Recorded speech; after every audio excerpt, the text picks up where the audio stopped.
Hello, my name is Barry Davis. I'm a divorce mediator. I help keep my clients out of court, keep their kids out of the middle, and try to help them move on with their lives as quickly as possible. What I'm here to talk with you today about is building a good parenting plan. This is an extremely important part of the overall divorce mediation process, and to be honest with you, I think it's where divorce mediation really shines compared to going to court or working with attorneys, because we have a chance to build a parenting plan that makes sense for that individual set of clients and for their children, and can be very specific and very customized. So let me back up just a little bit and say, whenever I speak of a parenting plan, I am referring to what the law and the courts refer to as custody. I choose to use the term parenting plan for two reasons. Number one, I think it puts the focus where it should be, which is on good parenting. And number two, custody is a bit of a provocative term and can even denote ownership, and that's not really what we're looking to do here. We're looking to build a good parenting plan. So I think there's two things that are really fundamental when it comes to establishing and creating a good parenting plan. The first thing is the parenting plan needs to be proactive and it needs to be comprehensive.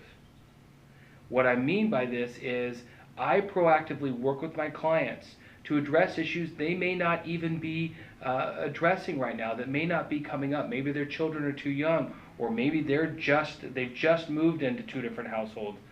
They haven't addressed these issues. But I also don't want to wait till these issues pop up at some time in the early evening of a midweek when people just aren't at their best as far as being flexible and making good decisions. I want to discuss those issues proactively in my office, where I can offer options, where I can help facilitate the conversation, and we stand a much better chance of coming up with a positive agreement. We also need to be comprehensive, as I mentioned, to cover all the different issues that are involved in parenting, which are quite diverse and quite significant. The second thing when it comes to a good parenting plan is we need to balance out structure and flexibility.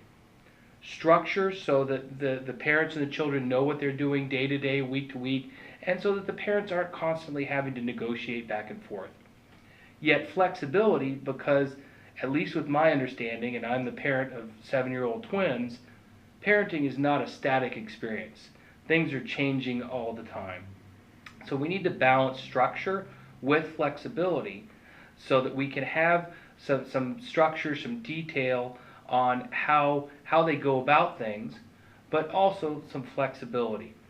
One way to balance that flexibility is something I call the flexibility clause, which basically says that the parents can deviate from or change any aspect of the parenting plan as long as it's by prior mutual agreement.